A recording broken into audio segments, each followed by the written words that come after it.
Welcome to Fatima's cooker channel. இன்றைக்கி நம்ம நாட்டுக்கோழி குழம்பு எப்படி வைக்கலான்னு பார்க்கலாம். இந்த நாட்டுக்கோழியில் வந்துட்டு ஒரு ஸ்ட்ராங்கான ஃப்ளேவர் இருக்கும், அது எல்லாத்துக்கும் பிடிக்காது. அதனால் நம்ம அதை எப்படி வாஷ் பண்ணணும்னா, ஃபஸ்ட் வந்து ஒரு அரை டீஸ்பூன் அளவுக்கு மஞ்சள் பொடி, ஒரு டீஸ்பூன் அளவுக்கு வந்துட்டு கல்லுப்பு, அப்புறம் வந்துட்டு ஒரு 2 டேபிள் ஸ்பூன் அளவுக்கு வந்துட்டு தயிர், அப்புறம் ஒரு பாதி மூடி அளவுக்கு வந்துட்டு எலுமிச்சம்பழம்.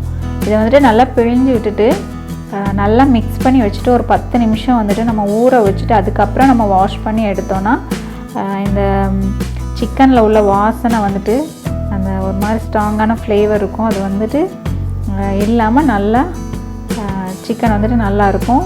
அது மாதிரி நல்லா சாஃப்டாகவும் வெந்து வரும். அதனால் வந்துட்டு இதை வந்து ஒரு 10 நிமிஷம் வந்து ஊற வச்சுக்கலாம். சிக்கன் ஊற டைமில் வந்துட்டு நம்ம ஒரு மசாலா வந்துட்டு ரெடி பண்ணிக்கிடலாம். 1 டீஸ்பூன் அளவுக்கு வந்துட்டு பெருஞ்சீரகம், ஒரு அரை டீஸ்பூன் அளவுக்கு சீரகம், ஒரு 2 டீஸ்பூன் அளவுக்கு வந்துட்டு மிளகு, ஒரு 4 டீஸ்பூன் அளவுக்கு வந்துட்டு கொத்தமல்லி விதை, அப்புறம் வந்துட்டு ஒரு 6 காஞ்ச மிளகாய் எடுத்துருக்குறேன். நீங்கள் வந்து உங்கள் காரத்துக்கு தகுந்த அளவுக்கு வந்துட்டு காஞ்ச மிளகாய் எடுத்துக்கலாம்.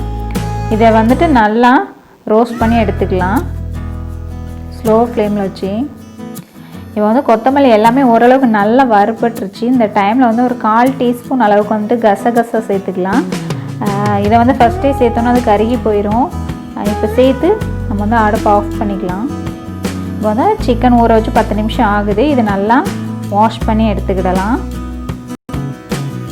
இப்போ வந்து இந்த மசாலா வந்துட்டு நல்லா ஆறிச்சு. மிக்ஸி ஜாரில் எடுத்துருக்குறேன். இதை தண்ணி சேர்த்து நல்லா பேஸ்ட் மாதிரி அரைச்சிக்கலாம். வந்து தண்ணி சேர்த்து வந்துட்டு நல்லா அரைச்சி எடுத்துருக்குறேன். எவ்வளோ முடியுமோ அந்த அளவுக்கு நல்லா பேஸ்ட்டாட்டம் அரைச்சி எடுத்துக்கலாம். அடுப்பில் வந்து குக்கர் வச்சுருக்கிறேன். ஒரு 2 டேபிள் ஸ்பூன் அளவுக்கு வந்துட்டு நல்லெண்ணெய் சேர்த்துக்கலாம். நல்லெண்ணெய் சேர்த்து அது சூடானதுக்கப்புறம் வந்துட்டு ஒரு பிரிஞ்சி இலை, ஒரு 2 இன்ச் அளவுக்கு வந்துட்டு பட்டை, ஒரு மராட்டி மொக்கு, ஒரு 4 கிராம்பு, ஒரு அன்னாச்சி பூ, அப்புறம் வந்துட்டு ஒரு 2 ஏலக்காய், ஒரு 1/4 டீஸ்பூன் அளவுக்கு வந்துட்டு பெருஞ்சீரகம். இதை சேர்த்துட்டு அதை நல்லா பொரிய ஆரம்பித்ததுக்கப்புறம் நல்லா 1 கப் அளவுக்கு வந்துட்டு சின்ன வெங்காயம் எடுத்துருக்கிறேன். அப்புறம் ஒரு சின்ன சைஸ் வந்துட்டு பெரிய வெங்காயமும் கட் பண்ணி போட்டிருக்கிறேன். 2 சேர்த்து பண்ணுறப்போ டேஸ்ட் வந்து நல்லாயிருக்கும். அதனால் சின்ன வெங்காயம் 1 கப்பும் ஒரு சின்ன சைஸ் அளவுக்கு வந்துட்டு பெரிய வெங்காயமும் எடுத்துக்கணும். இதை வந்து நல்லா வதக்கி விட்டுடலாம். வந்து வெங்காயம் வந்து ஓரளவுக்கு நல்லா வதங்கிருச்சு. இந்த டைமில் வந்து ஒரு 2 இன்ச் அளவுக்கு வந்து இஞ்சியும், ஒரு 7 பல் அளவுக்கு வந்து பூண்டு, அப்புறம் ஒரு 2 சின்ன பச்சை மிளகா 3யுமே நல்லா இடித்து வச்சுருக்கிறேன். அதை சேர்த்துக்கலாம். அதை சேர்த்து நல்லா வதக்கி அந்த பச்சை வாசனை போகிற அளவுக்கு வந்துட்டு வதக்கி எடுத்துக்கலாம். அப்புறம் நல்லா ஒரு பெரிய தக்காளி, நாட்டு தக்காளி எடுத்துருக்கிறேன். அதை கட் பண்ணியிருக்கேன். இதையும் சேர்த்து இப்போ தக்காளியும் நல்லா ஓரளவுக்கு வதங்க ஆரம்பிச்சிச்சு. இந்த டைமில் வந்து நம்ம அரைச்சி வச்சுருக்கிற பேஸ்ட்டையும் சேர்த்துக்கலாம். அதே அளவுக்கு வந்துட்டு ஒரு அரை டீஸ்பூன் அளவுக்கு வந்துட்டு மஞ்சள் பொடியும் சேர்த்துக்கலாம். சேர்த்து நல்லா மிக்ஸ் பண்ணி விட்டுறலாம். ஆல்ரெடி நம்ம வந்து மசாலா வந்துட்டு அரைச்சி தான் வச்சுருக்குறோம். இந்த டைமில் வந்துட்டு நம்ம கழுவி வச்சுருக்கிற அந்த சிக்கனை சேர்த்துக்கலாம். சேர்த்துட்டு நல்லா மிக்ஸ் பண்ணி விட்டுறலாம். 1 நிமிஷம் வந்து அந்த எண்ணெயிலே வேகட்டு. அதுக்கப்புறம் வந்து அந்த மிக்ஸி கழுவுன தண்ணி சேர்த்துக்கலாம். மிக்ஸி கழுவுன தண்ணி மட்டும் தான் சேர்த்துருக்கிறேன். எவ்வளோ தண்ணி தேவையோ அதை சேர்த்துட்டு உப்பு சேர்த்துக்கலாம். வந்து ஒரு 1/4 மூடி மட்டும் தேங்காய் எடுத்துருக்கிறேன். இந்த தேங்காவை நல்லா தண்ணி சேர்த்து பேஸ்ட் மாதிரி வந்துட்டு அரைச்சி எடுத்துக்கிடலாம்.